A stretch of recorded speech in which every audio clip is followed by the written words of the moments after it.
Hello and welcome to Gritty Reboot, the show where we make fun of TV's dark side. I'm Sarah Dunaway, and with me are Kevin James and Hunter Markham. How are you doing? No, not too bad. Just proposed to my girlfriend. Oh, interesting. Yeah, What a lucky girl. yeah. I think Shirley and I will be really happy together. Would I happen to know this person? Ooh, it's tough to say. Just off the top of my head, her name is Sarah. I don't know if you know any Sarahs. We keep running into him in every single thing we watch, so I mean, there's a whole mess of them apparently.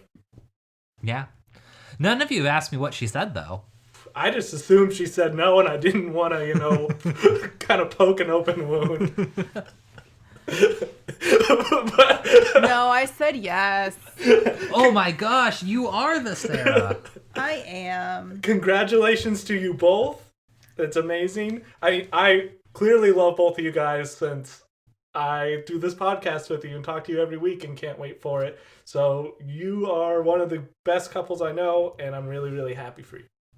Thank you. And now I guess we should go on to things our listeners actually care about. I repainted my studio here, so yeah. And you're building a new desk with a marble top? Yes, I found a marble top at the farm. I'm building a new desk base. It's in the works, so right now I'm like in a lounge chair in front of a coffee table with an ad hoc setup. So I've got like a real low-key vibe for this recording session. I just picture it being like evening talk radio, Hunter Markham at nights. It's very relaxed. I don't know what Joe Rogan's setup is because I don't listen to Joe Rogan's podcast, but I feel like it's just him on a couch with a bong on a glass top table in front of him. And I don't have a bong or anything, but I feel like I'm in that sort of vibe right now. I've seen clips, and I still feel like you're right, even though I know you're not. But on Gritty Reboot, we talk about sexy horror TV shows, and we watched season 1 and part of season 3 on Riverdale before we said, oh my god, this is terrible. And then we jumped over and watched a couple movies, and now, after that brief break, we're ready to jump into a new TV show. Yeah, and we've been really hunting. We tried to figure out what would be good. Ideas were thrown around, like X-Files and Twin Peaks, shows that we know have a much better reputation than Riverdale. We also talked about various other reboots. We considered Sabrina, but that would be way too much after Riverdale. I have stories. The Charmed reboot. I can go over some of the stuff I watched, and then I Yes. wanted to do some things of give some hints about what we're going to watch before we reveal it. All right. I'm excited to find out what we already watched. We'll be recording right after this. We're Can't maintaining an illusion here, okay? Just let them imagine I'm on a couch in front of a glass top table with a bong. But I really loved Sabrina as a kid, and I was like, maybe the new Sabrina show will be awesome. And then I watched the opening credits, and it said showrunner and executive producer Roberto Aguirre Sacasa, who's the same guy who's the showrunner for Riverdale, and I said, fuck and no. Yeah, we watched episode 1 of that show at some point, and I was so bored, which isn't what you're supposed to be feeling when you watch a sexy teen horror show. The way I would describe that pilot we saw is like it was a much better and more competent show than Riverdale, but it was a lot less entertaining. Yes. The episodes, from what I saw, the pilot's about 57 minutes, and I thought maybe that was just for the pilot, but then I checked a couple of the following episodes, and they're all almost an hour long, and that's an insane time commitment, because it'd be like watching a movie every single week, nearly. Which we just did. Yes, which I think was kind of tough for us because I usually do rewatches and things to find more details, which I couldn't do with a movie. And Riverdale was really stretching it to fill 42 minutes sometimes. And Oh, yeah. I just figured Sabrina, it makes sense that it's super boring and slow because it's probably something that should be 30 minutes. Yeah. Yeah, it was amazing the way they were making demonic orgies seem really dull. Just by moving it along so slowly. I was like, get to the orgy already. Oh my god. Like, stop talking about it. At least they learned like lessons from Riverdale, and Sabrina's like a proactive, likable, intelligent character played by a good actress. Yeah, that was a nice twist. Hey. So I actually didn't know that much about what a showrunner does until recently when I was doing some more research on it. I'd heard the term tossed around, but I didn't know that the showrunner is basically in control of almost everything about a TV show the way a director is in film, and a showrunner controls casting and they review every single script and have a final say over edits and everything to that degree. So I think it's news to me how big and how important that position is on a television show, and I will never watch anything that Roberto Aguirre Sacasa is showrunner for ever again.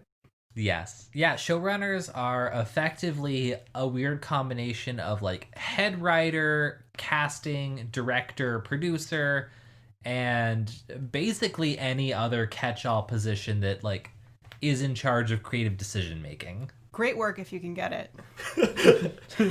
If you're good at it, but yeah. I said no to Sabrina from first few seconds, and then I watched the pilot of the CW Charmed reboot. I'm so old, I still say WB. And the Charmed reboot looks so bad. Not even an entertaining way. Yeah, I remember the exact text you sent us was something like, this would be like jumping into Riverdale in like episode 8 when it was already getting boring. That makes sense to me though, because Charmed, the original, was one of those shows where like it was the only thing on that was sort of for teens a lot of the time on like weekend mornings. There were always Charmed reruns, and even then, even though it was the only content on the 10 channels that I would potentially be interested in, I still often didn't watch a whole episode or would just be like, nah, I'll do something else. I'll read my book. So that tells you a lot about the quality of the show. Yes. I never saw an entire episode of the original Charm series when it was airing. I think one of my sisters watched parts of it, but it never grabbed my attention. This reboot was chock-a-block with bad acting. Remember the last time we ever saw Riverdale, and it feels good to say that. Once again, I want to bask in that thing of the last time we ever watched Riverdale. Archie got mauled by a bear, but we never saw the bear. In the first episode of Charmed, one of our main characters gets mauled by a dog, but all we see is a really cute looking yellow lab sort of growl and have green drool, and then cut to like, I escaped from a dog mauling. So it felt way too similar to Riverdale. They didn't have the budget to like have a dog and a person interact. Dogs are expensive. I mean, remember how much money they spent CGIing a dog for Game of Thrones? That was like $1 million. You can't just like find dogs and train them. Is there a thing with network TV where you can't show human on animal violence or animal on human violence? I don't think so. I think they just have limited budgets. A bear, I can kind of understand. That's very dangerous for your lead actor. There's a big budget, but there are attack dogs up the yin-yang. So yes. I thought they'd just be able to get an attack dog to do some sort of, at least like jump on the girl and do an arm bite like they do. Either of our dogs would jump on you if you wanted them to. I mean, they wouldn't be attacking you, but it could look like that if you wanted it to. Like, yes. You could shoot it in a way that would look that way. Charmed was that lazy in the pilot, where their idea of let's go all out with some fireworks for the pilot was just like a few sparklers. 2 of which were already burned out.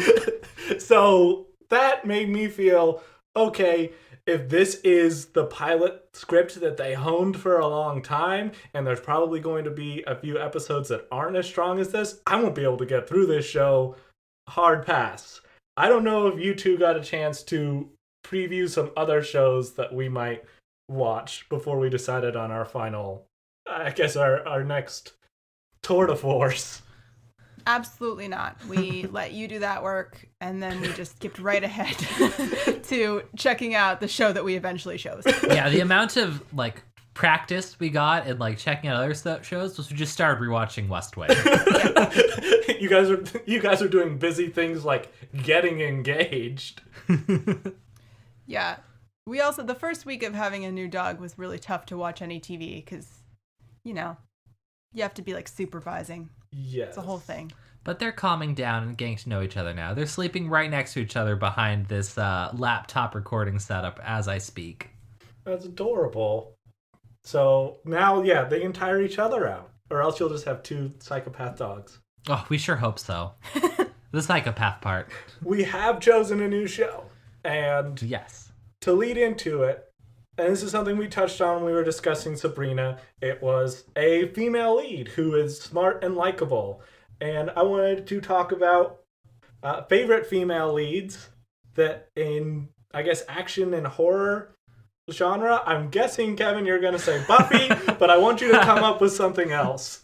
I was like, how predictable are you prepared for me to be? Yeah, I mean, so this show actually was recommended to me by a friend who I was trying to get into Buffy, and I have not successfully gotten her into it. And she said, you know what this reminds me of is this show. And so she's been trying to get me to watch it since, I don't know, September. And finally coming through. We are terrible at getting to other people's recommendations. Yes. So I'm not usually a big TV series person. So a lot of my examples for female leads in action horror, I just realized are... Have you guys seen like the Underworld movies with Kate Beckinsale, or that stupid that stupid Van Helsing movie also with Kate Beckinsale because she's I'm sensing a pattern. I'm sensing that she's typecast as like, oh, there are vampires in this and we need a woman to kill some of them. You know who we're gonna call? That one lady. How much of this is really liking a strong, likable female lead, and how much was just you liking Kate Beckinsale in leather?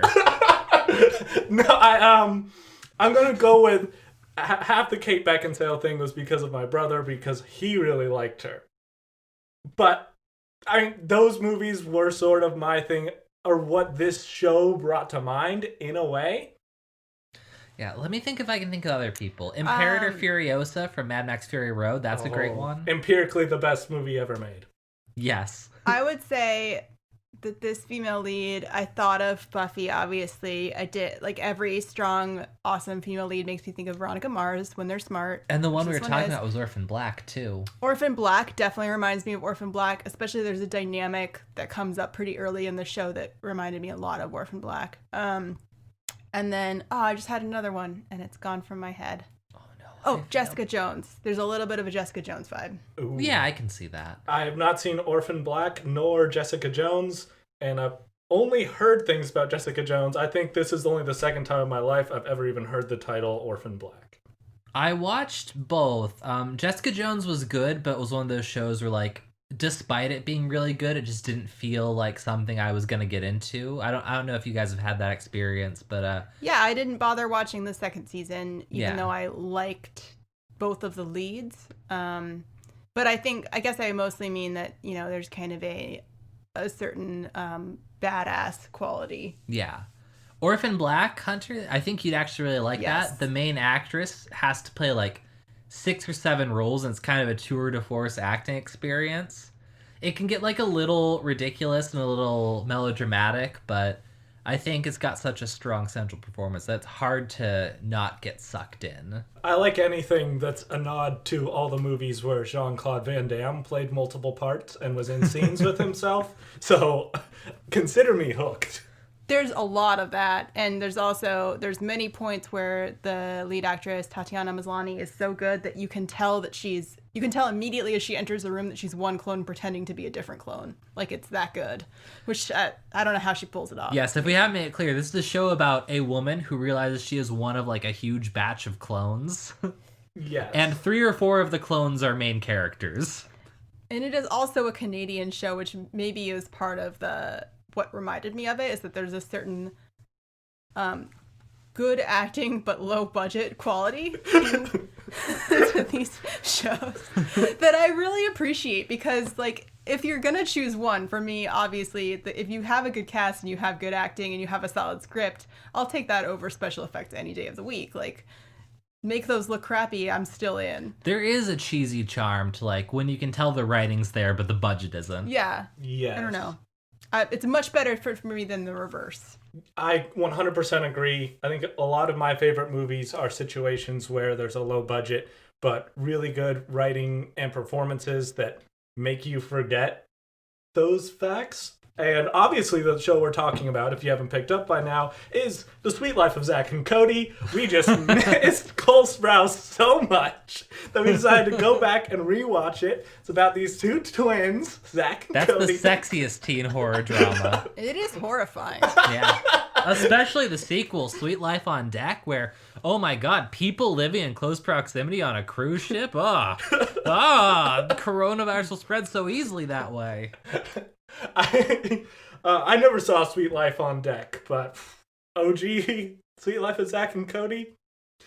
But no, we're not. We are not watching that. We're never watching that. As much as we'll miss Cole Sprouse, we're gonna leave him in Riverdale. Sarah, could you reveal our beautiful choice for a show? Yes. So we will be watching Winona Earp, which is a show, Canadian show shot in Calgary. It is about a woman who is the descendant of Wyatt Earp, and she has a mission to kill all of the people who Wyatt Earp killed. They are called revenants. They're kind of like zombies. Yeah, they're resurrected from hell every 27 years or something. Yes. And she's a really strong lead. All of the characters so far have been engaging. The acting is good. And the special effects are low budget. So it's right in that sweet zone. You mentioned filmed in Calgary. Two things I know about Calgary. One, the pop punk band Chicks Dig It is from there, and they're awesome. Two, the surf rock band Huevos Rancheros is from there, and they're super cool. Other than that, I know nothing about Alberta. Well, we're gonna learn fast. And I do know the lead who plays Winona Earp, Melanie Scrofano, who is on the Canadian comedy show Letterkenny, which is super funny, and she plays a hilarious character on that. So, as we mentioned before, we're recording this after having watched the first episode, and it was really cool seeing her in this role, which is super different than what I've seen her in before, and she pulls it off really well, and I think that's what made me super excited to dive into this show. And yeah, we'll get into that on our next episode, so until next week. You know, I might do this as like a little like a bumper and just release it in between episodes. All right, well then we'll save that for our next episode. So until this episode ends and the next one downloads. Yes, until next time. Thank you for listening to Gritty Reboot. You can find us wherever you listen to podcasts, and please leave us a review because it really helps us grow. Next time we'll be discussing Season 1, Episode 1 of Winona Earp, Purgatory.